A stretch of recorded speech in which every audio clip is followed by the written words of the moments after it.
this make you to see the car here? And Well, I'm happy that we found it, because I'm hoping that it'll give us some clues on where she might be. I don't know what to think. I mean, it's just at first it scares me because it's here. The 1990s are fondly remembered by a lot of people. It seems many have nostalgic memories of the time.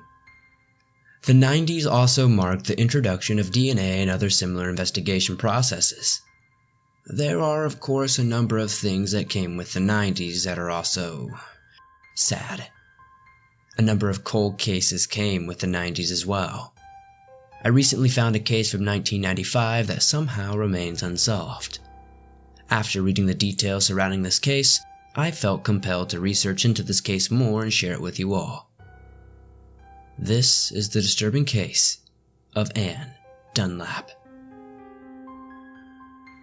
It was December 30th, 1995, just after Christmas in Bloomington, Minnesota, when Anne Barbara Dunlap would suddenly go missing.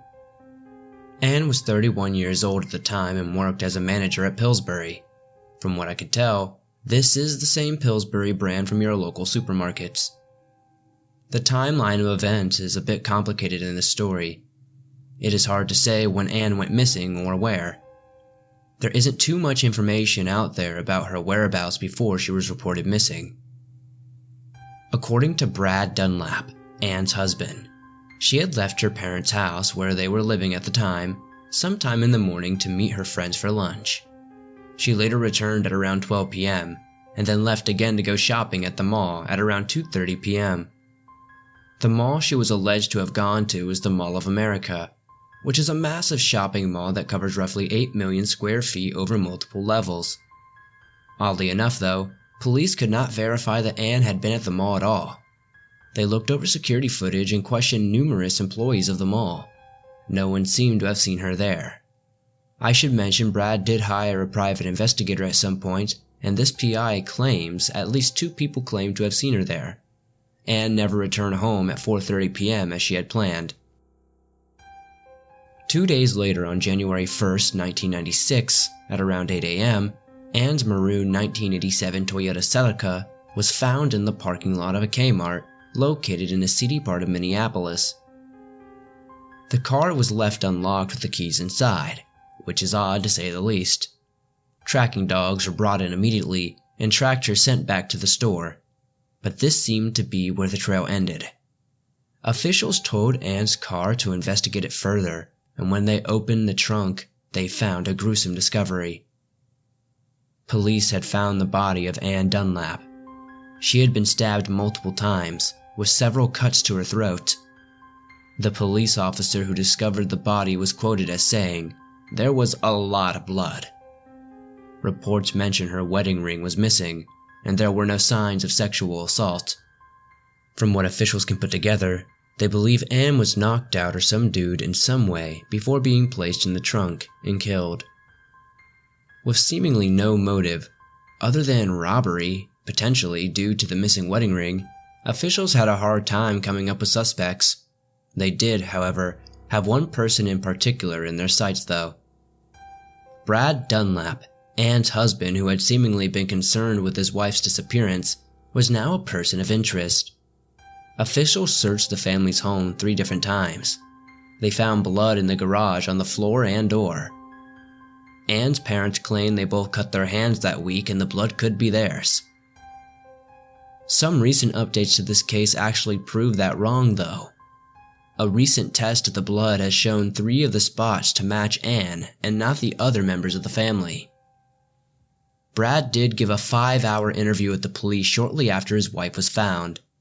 Essentially, Brad denied killing his wife or having anything to do with it. He refused to tell police where he was the hours before Anne's disappearance and directs all contact to his attorney. It definitely seems a bit odd, but he was very involved in the searches for her. After his interview, he returned to the home of Anne's parents and informed them Anne was dead and the police think he did it. Anne's parents have always maintained their opinion that Brad is innocent. Brad's alibi is that he was running errands at the time. He claimed to have gone to a tropical fish store in Plymouth, Minnesota, to get supplies, but he claimed the store was closed when he got there. This, however, was refuted by the owner, who claimed the store closed at 5 p.m. that day and that Brad Dunlap had never stopped by at all. If Brad had gone to the store sometime between 2 and 4, how would it have been closed? Officials also learned he had made a purchase at Big Top Liquors at around 5:30 p.m. Police did find a key piece of evidence that wouldn't normally seem to be important. They found a water bottle in Anne's car that had a unique price tag on it. At this point, most places had switched over to using barcodes and such, but the store this bottle of water was purchased from was still using the classic price tags. Police tracked down this store and interviewed the clerk, who claimed they had sold the bottle of water to Brad Dunlap at around 6 p.m. that day. Now, officials did take a look at the poor quality security footage and did believe the person who bought the water did indeed look like Brad Dunlap. The footage was described as very grainy though, so I would suggest we take this piece with a grain of salt. This sadly seems to be where the investigation fades into a cold case. An unknown investigator was apparently quoted as saying this case would never be solved. It seemed later that year though, another investigator would come out and say this case would be solved and could be solved, and that Brad is still very much a suspect. Brad Dunlap was the sole beneficiary of 2 insurance policies that would pay out $1 million to him. After Anne's death, Brad and his attorney would begin a brutal legal dispute with Chubb Insurance Company of America. They refused to pay out the money because they suspected Brad had purposely killed his wife in order to collect on the policy. Brad then sued Chubb and Anne's estate. During the court hearings, Chubb disclosed they had received information from the investigators working on the case. The information among these documents they received showed damning evidence against Brad. The court ruled that this information was received privately, and that to make the playing field fair, they would have to make the information public. Brad would go on to claim the reason he increased the policy just before Anne's death was because of the house they had been building. This is also why they were living at Anne's parents' house at the time.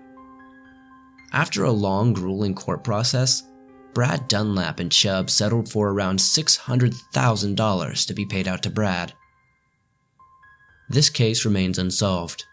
The story of Anne Dunlap's death may never be known. Or will it? This court case between Brad and Chubb released a lot of information that actually reopened the case. Officials are looking into Brad heavily. They 100% believe Brad Dunlap had killed his wife to collect on the insurance money. This, of course, is just a theory until proven without a shadow of a doubt.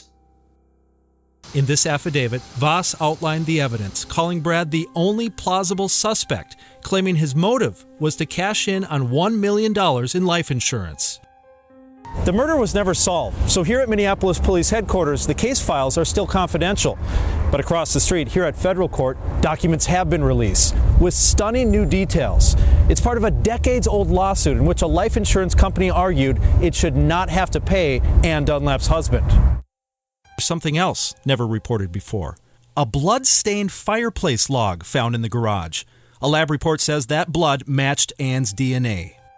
There are so many questions I have in this case.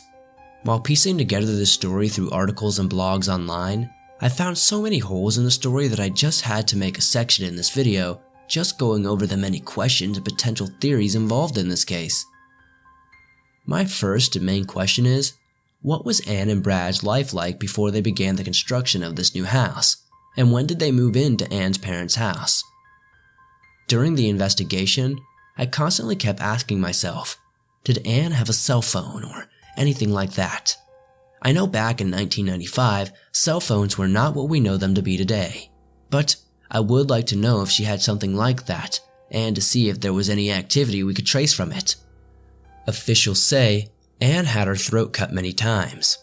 What type of knife do they think was used? I did see they found a piece of a pocket knife. Police suspect it was a sheep's foot blade. They found this piece inside of Anne.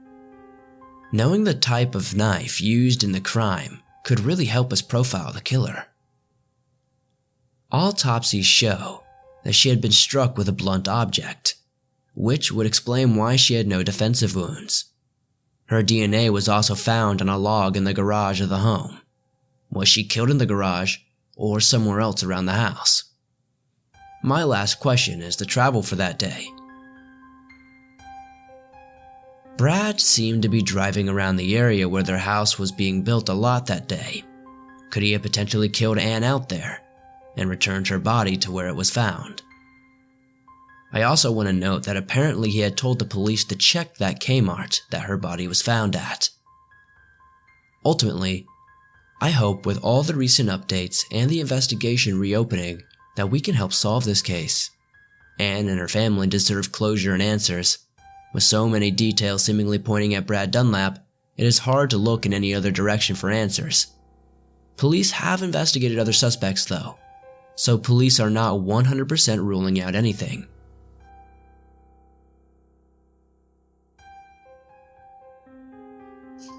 Thanks for watching this video. If you enjoyed this case, please be sure to give it a like and share this video with your friends. The more eyes we can get on these cases, the better chance we have to solve them. If you're new to the swamp, why not join us and subscribe? Turn on notifications to never miss a new video. I upload new videos almost every single day, and all things natural and supernatural. I'd love to know your thoughts on this case. What do you think happened to Anne Dunlap? I'd love to see your thoughts in the comments down below. If you have any information that could potentially help move this case forward, please contact the Minneapolis Police Department tip line at 612-692-8477. With much of the information on this case being deleted from the internet, any information, even just sharing this video, is very vital to help solving this case. Please spread the word. If you're not aware, you can download your favorite Swamp Dweller scary stories on iTunes, Spotify, Stitcher Radio, and wherever else you listen to your podcast. I'll see you guys soon with another creepy video. Pretty sick. And they're still out there. Now in their mid-80s, Don and Louise Barber are reminded every new year of what happened to their 31-year-old daughter, Anne. The Barbers would like to see the killer brought to justice while they're still alive. And it would be a load off our dear Brad. Our son-in-law has gone through so much because of it. And of course, around here was tough. He was running around the lake and somebody spit on him and called him a bastard. And we would take him out to a restaurant and all these people would be looking at you and pointing, and so he had to leave town. It was unbearable. Definitely, he is like another son. Yes. He is definitely another son. Mm-hmm. We love him dearly. Frustrated that police put all their focus on Brad, the Barbers say they've given up hope police will solve the case. But it would be a welcome surprise. Oh, would it ever? It would be wonderful.